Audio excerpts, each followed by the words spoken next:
to the Tough Fish Show. I am so excited to bring to you Pat Black-Gould.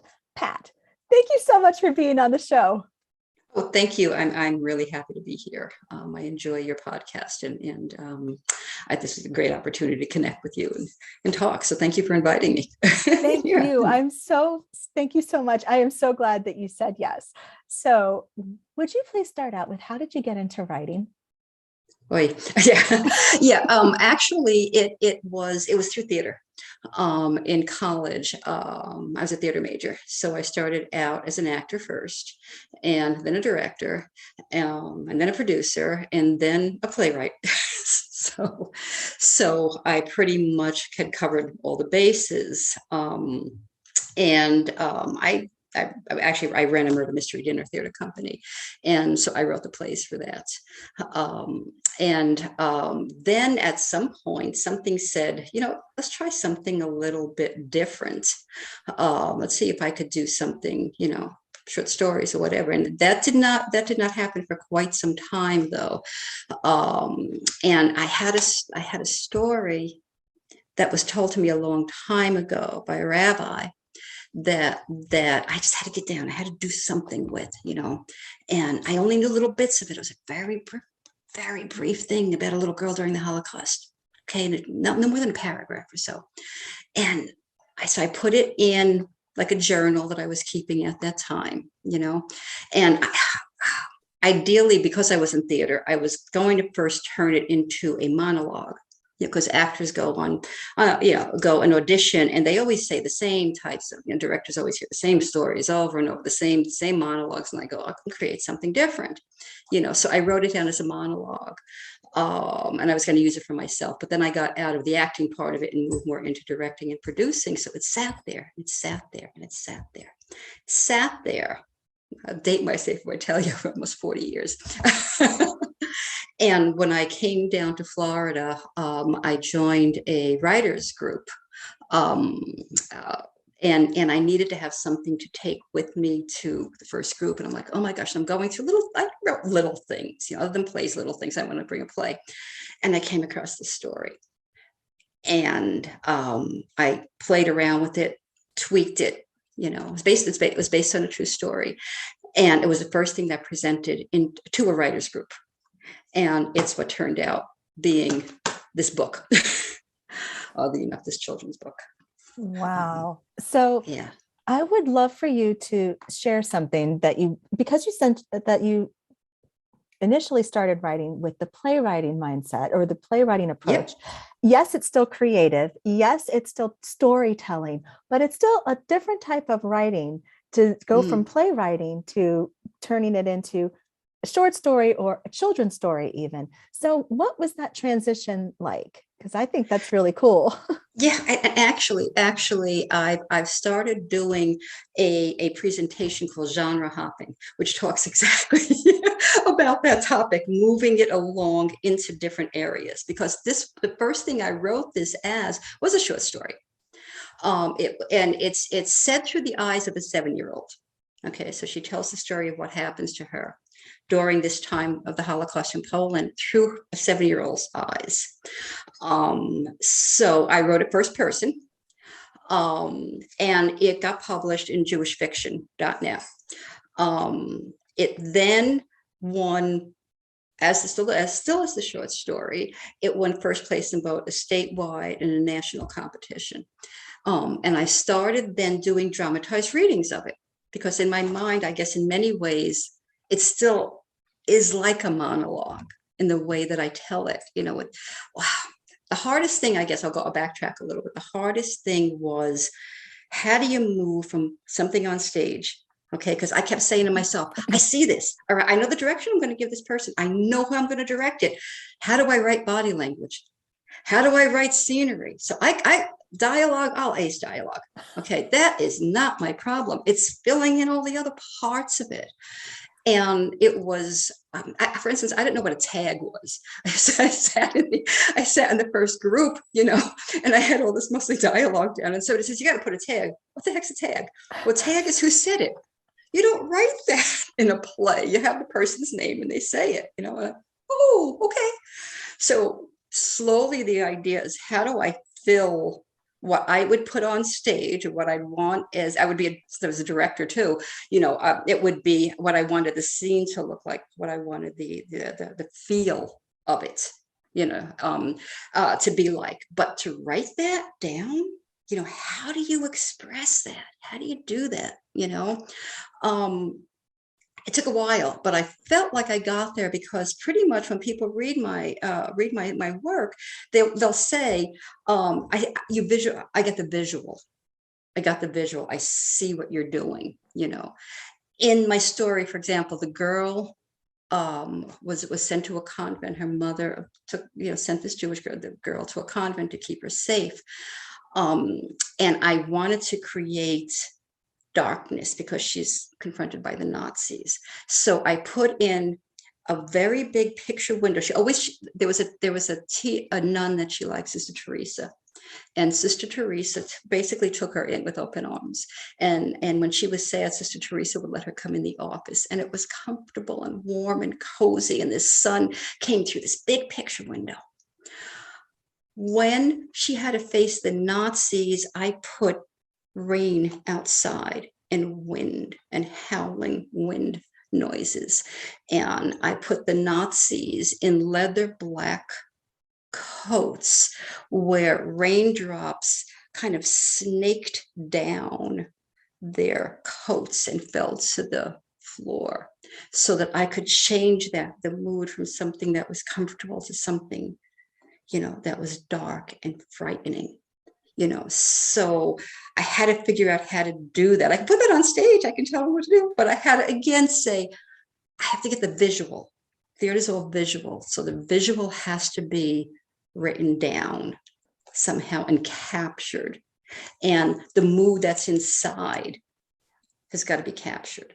Yes. I mean, the way you just did that too, because to your point, when you see it, like when I, with the children's books that I've written, I saw them as images in my head first. And then it's like, okay, how do I take this visual and turn it into something else so that you get the visual? And the way you just stepped through the show and the tell, and the setting, just by that example alone, that was beautiful, because you can feel it, you can see it, and and in my mind, I'm thinking, I can see the stage, like stage direction left kind of thing. I can see that happening.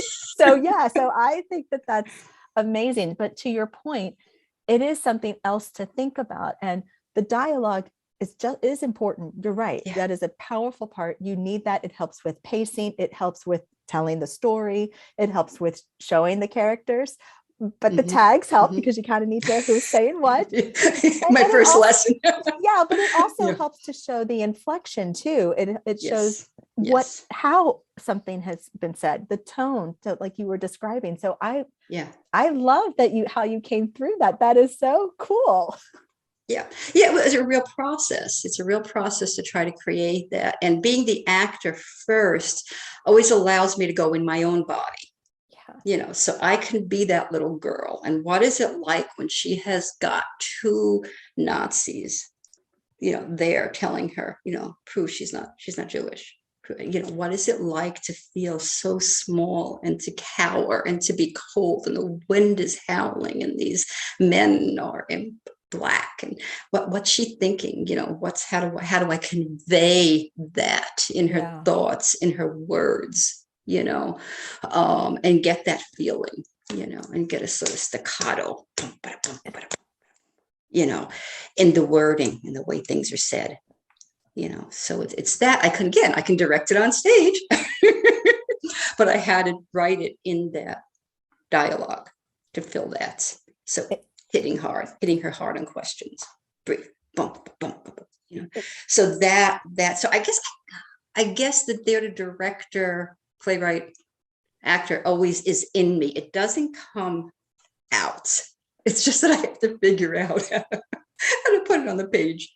Yeah, but so something else you just said that I love that, because I think the same thing. Like I studied, I took a lot of theater courses, and I really loved theater. I did a lot of theater in high school too. So I'm over here thinking, yes, I totally get it. And one of the things I do, even when I'm editing books, is that I read out loud, especially the dialogue, because I'm listening for, would you really say it that way? Or is there something else happening? And I pay attention to how my body moves in a scene to go, wait a minute, should this, if this is happening, I think I would be bristling here, or I think maybe I would do something else here. Or what about a different gesture coming through to help show the physicality of the space or the body language? So I'm looking for pieces like that and tend to act out, like, if you will, when I'm reading different scenes. But when you were going through the writing and subsequent editing processes, did you read out loud and kind of act out in some ways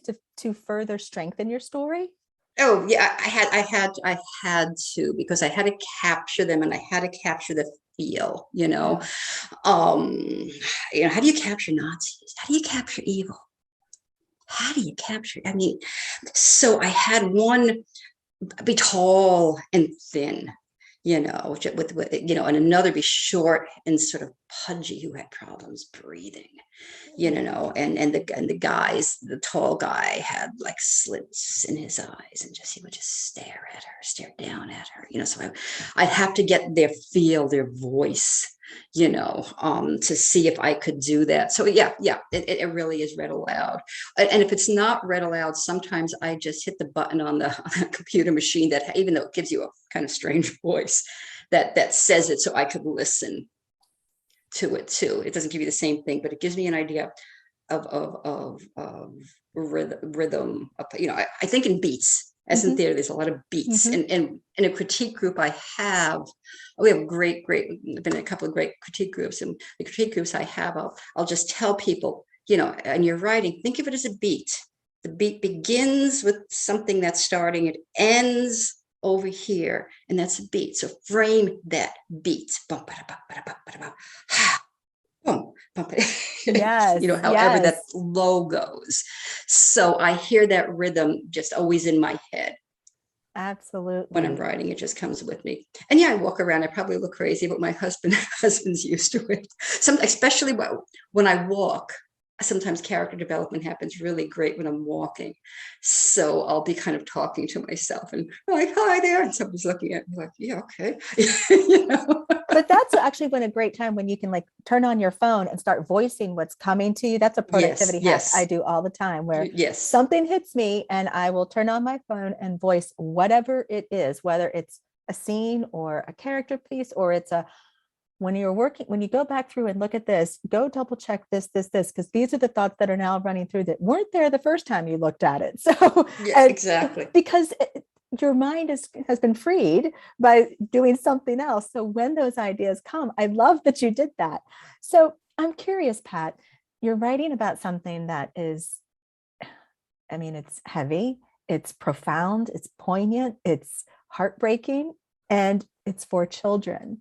So how are you making it the connection to the child, the young reader, so that they feel safe, they feel like they can read something that might be scary, but they're trying to understand. And it helps with it. Obviously, this is going to help with empathy from a young child, but would you talk a little bit about that?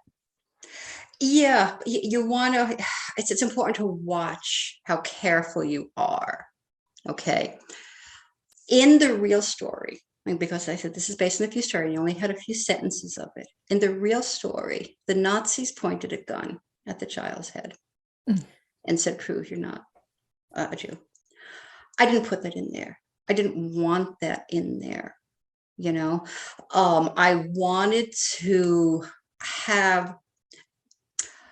I wanted the children to embrace this little girl, who, by the way, has no name.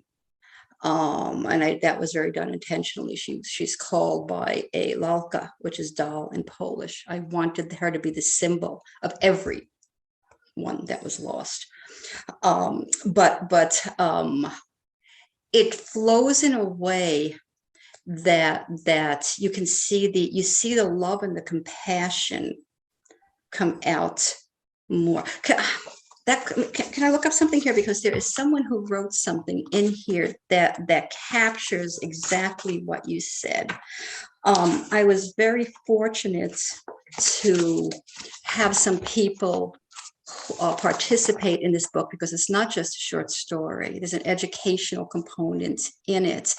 And I gathered a person who was in the Holocaust. I'll explain that later. That gave an experience, the son of someone in the Holocaust, and a granddaughter. But let me just say what this person wrote, and it really did help me realize I hit it. Like the story of Anne Frank, it is a story that must be told. Concerned parents often ask if children can handle the subject of the Holocaust. The answer is yes, if its story is told with subtlety and grace, as is true in the crystal beads, and where tragedy is redeemed by love. And that touched me. Yeah, me too. My eyes are welling up right now. That touched me, because that was my hope. I don't want to scare children, but do we keep them away from fear? I mean, this happened. We need to at least let them know things can happen, and also that there's hope. That there's hope, and hope is an important theme throughout this story. That's amazing, and my eyes are like over here watering. So, so question for you then. What helped you to have the courage to write about something, to your point, talking about something that is challenging and is sad, and still finding a way to share hope and love in it? What helped you to have the courage to do so? It was hard, because basically my murder mysteries are slapstick comedy. I write comedy, I bit my teeth on Neil Simon in theater, this is outside my genre. I don't write serious stuff. So all of a sudden I've got to get heavy, what helped me go there is because I wanted to honor the family whose story I heard a long time ago. Even though it is loosely based on a true story, I wanted to take the story and move it, into some fiction, but also because what's going on in the world. We think this is history, but what's happening right now in Ukraine, themes of compassion, empathy, love, understanding,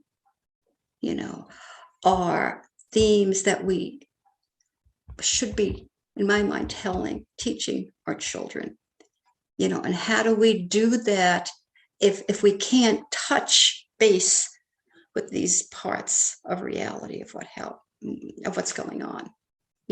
It's very hard. It's very hard.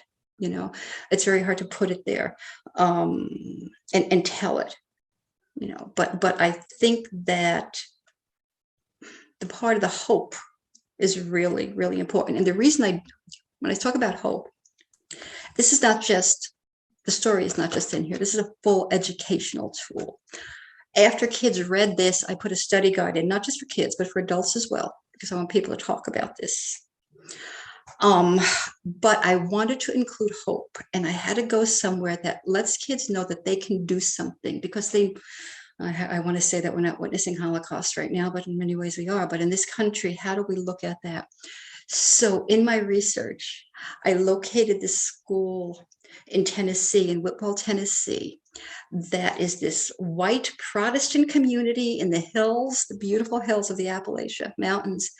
And what they did 20-something years ago, when they wanted kids who knew nothing about any of the cultures, they decided to collect. They decided to study the Holocaust. So they collected paper clips, a total of 11,000 to start with, and they kept building from there, one representing each person that was killed in the Holocaust. And paper clips was because a Norwegian Jew created the paper clip, and the Norwegians wore it on their lapels to show solidarity. And these kids developed, this thing turned into a Holocaust museum, a Holocaust memorial that people can go and visit right now. These children created an international, a following. Survivors came there to speak, do come there to speak. It is a memorial that these kids learned about empathy and compassion. You know, I spent time there talking to the principal, the current principal, and Sandra Roberts, who runs this, who runs this program, to see how the kids were able to learn so much in 20 years, and they continue to learn. They continue to learn. And as a matter of fact, Sandy is leaving school this year, but one of her students is going to be taking over the Holocaust program that they're running. And this student went to get her master's in Holocaust education. Wow. Okay. Wow. So I wanted kids in the book to say, see, you might not want to get 11 million paper clips, but you might want to do something to honor others. Yeah. So that was important to me.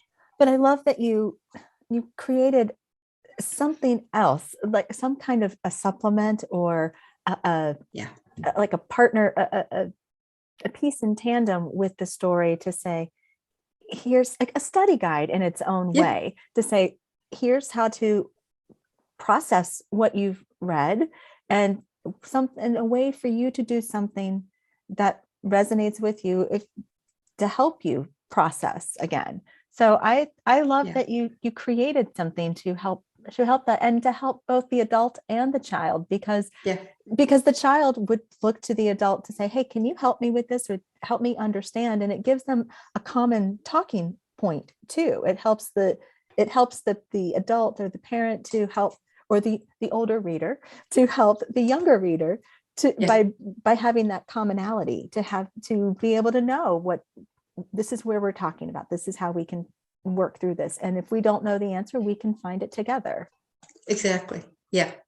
I felt that was really important, and as I said, this is for kids, but it is also for adults. You can take this in a small group. You can take this and read it and do a discussion, about the topics, no matter what age you are, because I did not, when I wrote the initial story and it was published for adult readers, I did not change the wording in any way when I made it in the children's story, other than to cut a lot, because it was kind of wordy, other than to cut it down. It is the same story, just edited, not reworded in any way. And I was able to do that because it is through the voice of a 7-year-old. I do think that's really cool, that it was not just first person, but first person also understanding the target reader. So speaking from that target reader's perspective, and helping to create that connection in that too. So I think that's really amazing. Did you work with a beta reader or beta readers before publication to kind of help massage the story in any way? When it was in short story form, the writing groups that I've been with have all been really great, helping me kind of bring it down, editing it and sort of looking at it and getting it there. And that's the wonderful thing about critique groups. They are finding the right critique groups, to me, are essential. And I've like the good fortune of having belonged to a few, and I trust what they say. Very cool. And Pat, my husband, who's an excellent editor. That works. That helps too. Yes. Pat, this has been amazing. Thank you so much for this conversation. Where can people connect with you, and where can they get your book? You can find me online at patblackgould.com, and the book is available at Amazon as well as other stores. Awesome. Yes. Thank you so much, Pat, for this amazing conversation. And thank you for writing about this story. Thank you. Thank you so much for having me.